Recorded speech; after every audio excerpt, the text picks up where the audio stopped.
Welcome to your Profitable Law Firm podcast. I'm Kelly Brubaker, your dedicated host, passionate about empowering law firm owners. Let's dive into the hidden strategies that lead to overflowing profits, scaled growth, and thriving lives. This is where overwhelm transforms into confidence, enabling you to create and enjoy your dream firm and your dream life. Today, I would like to share something with you about how I use metrics. I'm a single mom, and I am heavily involved in my kids' school, whether it's at school or after school activities or whatever activities they're in. I'm a band parent, a cheer mom, but also a PTA person. I've been involved with PTA. My oldest is a junior this year, and from day one that she was in kindergarten, I've been involved in some way with the PTA. Initially, I said, I will never be on the board. I don't have time for this. But I was persuaded. I don't know, maybe 5 or 6 years. I've had different board positions. In our district, we have multiple buildings, and each building has its own separate PTA. So they have their own little structure, and within each building, so they have their parents that are members and teachers who are members. And that building serves their students. That building PTA has its own board. So I've been board president in one building. This year, I am starting off as treasurer at our high school. And the treasurer that I'm taking over for, amazing lady. The only reason she left is because her youngest graduated high school. And I'm following pretty much in her footsteps where, from day one, she was always involved in school activities, including the PTA, from when her oldest started in kindergarten.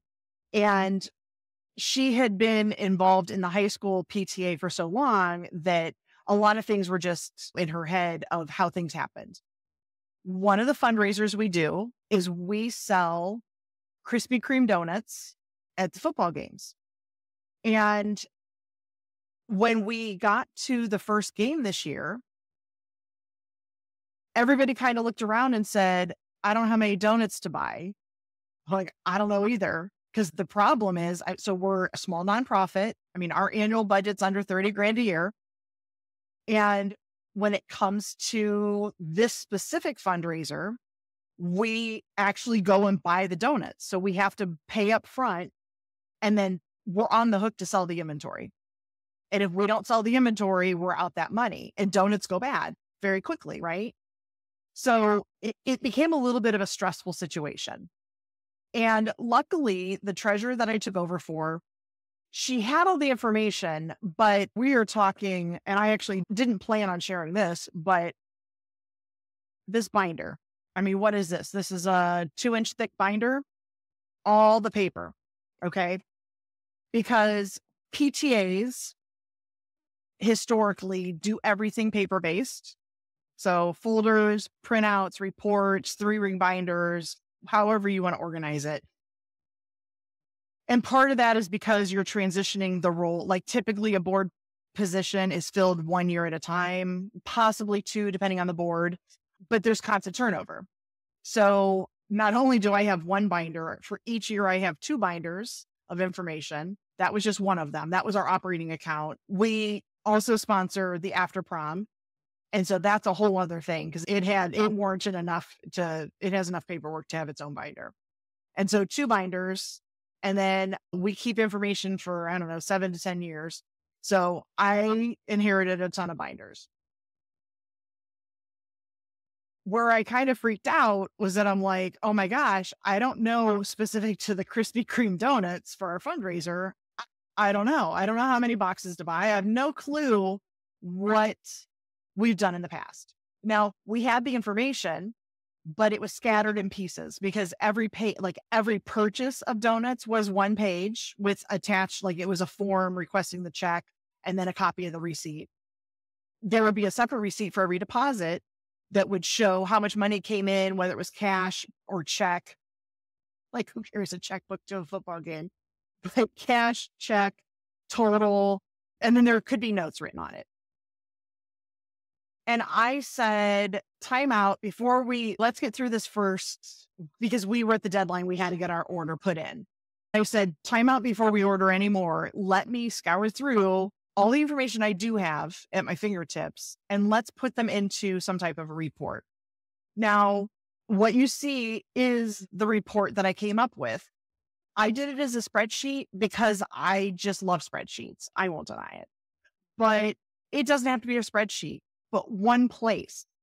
If you can just gather your information, your key numbers into one place, it will help you make better decisions. That's what I love about KPIs. So for example, I start this spreadsheet and I was able to share it because it's a Google sheet. So I could share it with our committee chair that's in charge of this specific fundraiser. And then I could share it with the other board members to the extent that they care to know the details. But really, it was more about for me and our chairperson for this fundraiser, because now we're going to build history. And I learned things along the way. So it was interesting to put this together. And honestly, it took me longer to find the information than to actually drop the numbers into the spreadsheet. And now it's easy to be able to go in and update the spreadsheet. I just update it. Once I had the template, all the different fields in that I wanted to capture information for, I can go in, and as each event happens, I can just update it really quickly after the end of the event and each night. Okay. But what helped is being able to go back. Now not all this was in our binders. So I knew the dates because I can Google our football schedule. And I knew just from the history of this activity, we only sell donuts at our home high school football games. I was able to go through and at least get my dates, looked up the day of the week because somebody pointed out. Now this evolved. I actually didn't have day of the week there. So that's something else to keep in mind. When you start to track metrics, you'll start to see trends, or you'll start to ask questions. You're like, oh, it would have been nice to know that piece of information. So that's what happened here. Thursday, for some reason, mid-September, we have a Thursday night game. Or at least we did last year. This year, we don't have any home football games on Thursday this year. But last year we had this mid-October or mid-September Thursday night game, which is important because we had a lower crowd, because most people come on Fridays. So that was interesting to add that dynamic to this information. As you can see, so most nights are just standard football games, but we also have celebrations, which certain celebrations spark bigger crowds. And we also know that the weather is a key component to how big the crowd's going to be. Now, we know going into a sale, because we have to order, I think we order on Tuesdays or Wednesdays for a Friday night game. So we do know that we can't know 100% what the weather's going to be, but at least we have enough time to look at the forecast to see if it's predicted rain, we need to cut our order down, or if it's predicted snow, cut the order. But if it's going to be good weather, and then depending on what's happening during the pregame and halftime, it helps us figure out and make the decisions. So here I went in and added any comments. So we had our Hall of Fame. We have an annual Hall of Fame for alumni. So we had an induction ceremony. So that was great. And then we have our youth night. So we know that all the little kids from the elementary buildings are going to be in the stadium. And just going through the different things. And of course, because we're still it's a fundraiser, so we're making money. So now I'm going to flip into money. So how much are we selling the dozen? So if you're not familiar with this, Krispy Kreme is part of a community support program as part of their give back to the community. So as a PTA, we're a nonprofit. And so they have a program where if you're a nonprofit and you're trying to do fundraising, you can go to them and say, hey, I want X number of boxes, and they're all glazed donuts. That's it. It's a dozen glazed donuts already boxed. And they don't tell us how much to sell them for, but we know how much they sell them at our local Krispy Kreme. I want to say it's $14 or $15 for a dozen. They sell them to us at a discounted price. So it's a win-win, because we then get to make the difference between the sales price and how much it cost us to purchase them. And depending on how many dozen we buy at a time, they give us extra, like 5 or 10 extra dozen to sell. So it's a win-win. It's a really good program and we love it. And currently we're the only program in our district that does this. So it's becoming a thing where people are known for this. And so just going through, I'm trying to track date, day of the week, what else was going on at the same event, any comments. Like we had a night, because this was a Thursday night game and we didn't think about that when we made this order. But then a guy came up to the table and just said, I see you have a lot of donuts left and we're nearing the end of the game. Can I just buy what you have left? Absolutely. So he bought what was left and then he handed them out to the football team and to the band as they came off the field at the end of the game. We were very grateful for that. But I'm tracking the price, how much it cost us per dozen, what the weather was, and then how much did we actually purchase? How much did we sell? Knowing, I made a little note because I tried to separate out the fact that we purchased so many. Like this first game, we purchased 50 dozen, but they gave us five dozen for free. And then we sold those. So just trying to then calculate for this event, how much was our revenue? Did we receive any donations? Sometimes people will come up and hand us 15 and they say, keep the change. So we take that as a donation. We're grateful because we struggle at the high school. We're competing with so many other nonprofits and other, activities that the kids are in to try to raise money. We do struggle. So we're grateful for every donation that comes in, but just so that we have some type of information of how much revenue did we actually have, how much donations did we receive, and then what our profit was. And so now I did like this part for 2023 was not done in real time. And this was the information that was scattered. Now the weather part, I had to do some Googling on that one. So thank you, Forecaster Google, for getting me some information on that. But I was able to, after pouring through pages and pages within my binder from last year, I was able to come through with all this information. We had it, just wasn't easily available. That's why I highly recommend and work with clients on getting a KPI dashboard put together. It's to get the information visible in one spot. And then your questions are answered. And then no more making decisions because of a vibe. Okay. No more gut feelings, making decisions based on tangible knowledge, real hard facts. Because that's what I see. So many law firms I work with struggle because they're making decisions. It's all on the fly, gut decisions, assumptions, things that are in their head, which I understand because I'm a business owner too, and I get that. But having KPIs in one place gives me comfort because now I have validated information. I have real information, facts that I'm going to make good decisions on instead of just on the fly. I had to gather all of this 23 information. And then as we went through each game this season, we still have a couple left, but as we're going through, I'm filling this. And now next year, which I'll probably be the treasurer again next year. So I'll have known the 24 information. But when we go through the 2025 season, I don't know how much longer I'll be involved with the board, with this specific board.